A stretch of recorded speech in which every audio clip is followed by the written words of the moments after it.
বিসমিল্লাহির রহমানির রহিম। আসসালামু আলাইকুম। প্রথমে সবার প্রতি শুভেচ্ছা এবং শুভকামনা রইল। আশা করি সবাই ভালো আছেন। এখন আমি আলোচনা করব বুদ্ধি এবং জ্ঞান নিয়ে। বুদ্ধি এবং জ্ঞান কি, এর ব্যাখ্যা এবং উদাহরণ সহকারে এটা আলোচনা করব। আশা করি আলোচনাটা অনেক গুরুত্বপূর্ণ হবে। জ্ঞান হলো আলো, আর বুদ্ধি কি? আলোর স্রষ্টা। আলোর স্রষ্টাই হলো বুদ্ধি। তাহলে এখন প্রথমে আমি যাব হলো যে আসলে বুদ্ধিটা কি। বুদ্ধিটা হলো আসলে সৃজনশীল ক্ষমতা, অর্থাৎ কোনো কিছু নতুন নতুন কোনো কিছু সৃষ্টি করতে পারে। এই সৃষ্টির যে ক্ষমতা সেটি হলো বুদ্ধি। বিভিন্ন কৌশল অবলম্বন করে এই বুদ্ধি নতুন নতুন কিছু সৃষ্টি করে। এই বুদ্ধির আবার বিভিন্ন ধাপ আছে। সবার বুদ্ধি এক সমান না। কেউ কেউ সেই আইনস্টাইন, আর বলবো নিউটন বা আরো বড় বড় বৈজ্ঞানিক, তাদের বুদ্ধি আর সাধারণ ব্যক্তির বুদ্ধি, সবার বুদ্ধি কিন্তু এক নয়। এই বুদ্ধির কিছু কিছু ভাগও আবার আছে। কেমন? যাদের বুদ্ধি যত প্রখর ধারালো, তারা তত নতুন জিনিস নতুনত্ব জিনিস সৃষ্টি করতে পারে। আর বুদ্ধি কি করে? বুদ্ধি জ্ঞানকে কৌশলী, কর্মক্ষম, সৃজনশীল এবং নতুন নতুন কিছু সৃষ্টি করতে সহযোগিতা করে। কেমন? তাহলে বুদ্ধি হলো সে নতুন কিছু সৃষ্টি করে। হ্যাঁ, আর বুদ্ধি থেকেই কি পাই আমরা? জ্ঞান পাই। বুদ্ধি থেকে যেটা হয়, যা শিখি, সেটি হলো আমাদের জ্ঞান। এখন মনে করেন যে নিউটন বা আইনস্টাইন বা অন্যান্য দার্শনিক বড় বড়, তারা কিছু যেগুলা কি তারা বুদ্ধি এবং মাধ্যমে বা তাদের জ্ঞানের মাধ্যমে, বুদ্ধির মাধ্যমে যেগুলো করে গেছে, যেগুলো দিয়ে গেছে, সেগুলো আমরা যে অর্জন করতেছি, শিখতেছি, সেগুলো হলো জ্ঞান। অর্থাৎ তারা বুদ্ধির মাধ্যমে যে নতুন নতুন কিছু দিয়ে গেছে, সেগুলো হলো বুদ্ধি। আর আমরা যারা শিখতেছি, সেগুলো হলো জ্ঞান। কেমন? হ্যাঁ, এখন জ্ঞানকে আবার আলাদাভাবে আরো ব্যাখ্যা করব।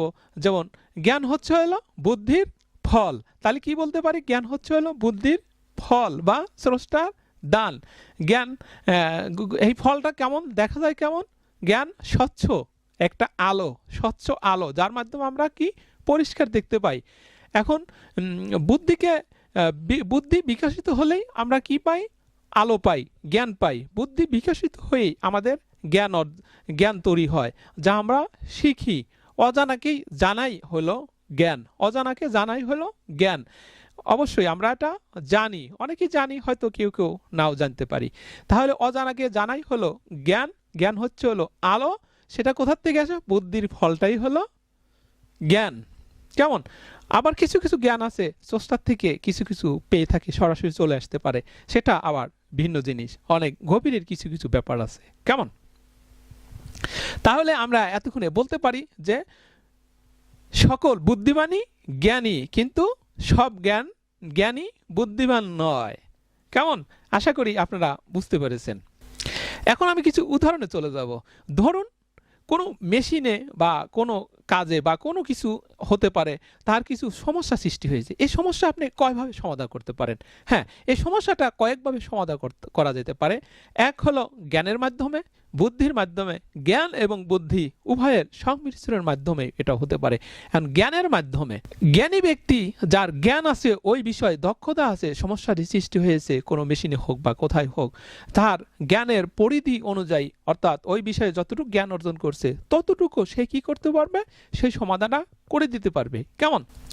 বুদ্ধিমান ব্যক্তি তার বুদ্ধির কৌশলের মাধ্যমে, সে যদি পূর্বে নাও জানা থাকলে তো সেটা জ্ঞান এবং বুদ্ধি, সে কি করবে? তার বুদ্ধির মাধ্যমে চিন্তা করতে থাকবে এবং বিভিন্ন কৌশল অবলম্বন করে সে যে কোনো সমস্যা হলে সে সমাধান করে দিতে পারবে। তাহলে জ্ঞানী ব্যক্তি যে জানা লব্ধ থেকে যে সেই সমস্যাটা সমাধান করতে পারবে, এবং বুদ্ধিমান ব্যক্তি সে চিন্তার কৌশল থেকে সে তার সমস্যা সমাধান করতে পারবে। এখন আরেকটা হলো জ্ঞান এবং বুদ্ধি এবং চিন্তার কৌশলের মাধ্যমে সে সমাধান করতে পারবে। এর সাথে যদি তার পূর্বে অভিজ্ঞতা বা দক্ষতা থাকে, সেক্ষেত্রে কিন্তু তার জন্য আরো ভালো। সেই দক্ষতা এবং জ্ঞানের মাধ্যমে বুদ্ধিকে আরো সুচল, ধারালো করার মাধ্যমে, আরো কৌশলী করার মাধ্যমে সে যে কোনো সমস্যা কিন্তু আসলে সমাধান করতে পারবে। এই ব্যক্তি সবচেয়ে উত্তম। এরকম ব্যক্তি কোনো কোম্পানি হোক, যে কোনো কাজে হোক, যে কোনো জায়গায় যদি দেওয়া যায়, সে সবচেয়ে ভালো করবে। আশা করি আপনারা ব্যাপারটা উপলব্ধি করতে পেরেছেন। এখন যদি বলি যে এমন একটা বড় ধরনের একটা সমস্যা সৃষ্টি হয়েছে, যে সমস্যাটা সমাধান করা বড়ই কঠিন ব্যাপার। এখন জ্ঞানী ব্যক্তি কি করবে এবং বুদ্ধিমান ব্যক্তি বা কি করবে? এখন জ্ঞানী ব্যক্তি যে তার মনে করেন যে সে 20 বছর চাকরি করেছে বা বিভিন্ন দক্ষতা অর্জন করেছে, বিভিন্ন জায়গাতে শিখছে, শেখার মাধ্যমে সে যে জ্ঞান অর্জন করেছে তার মাধ্যমে সে কি করলো, সেই সমস্যাটার 80 বা 70% সমাধান করতে পারে।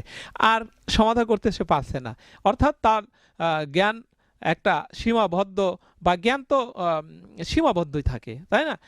সে পুরোপুরি সমাধান করতে পারছে না।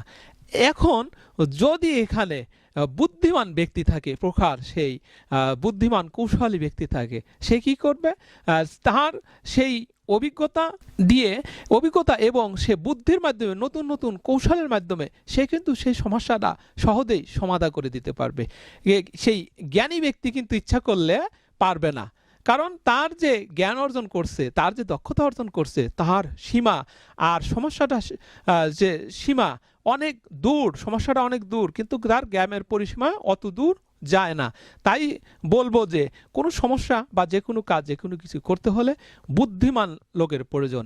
যার যত চৌখস বুদ্ধি আছে, প্রখর বুদ্ধি আছে, সে জ্ঞান এবং বুদ্ধির সাহায্যে যে কোনো কিছু সমাধান করে দিতে পারে, যে কোনো বড় বড় সমাধান করে দিতে পারবে এবং নতুন নতুন কিছু সৃষ্টি করতে পারবে নতুন কৌশলের মাধ্যমে, যাহা যে কোনো জিনিসকে মোড় ঘুরিয়ে আরও নতুন উত্তর দিকে নিয়ে যাবে এবং ভালো দিকে নিয়ে যাবে, সেটা কোনো কোম্পানি হোক বা অন্য কিছু হোক, যে কোনো কাজই হোক। তাই আশা করি আপনারা জ্ঞান এবং বুদ্ধি কি এবং এটার ব্যবহারগুলো কিভাবে করতে হবে স্পষ্ট আসলে বুঝতে পেরেছেন।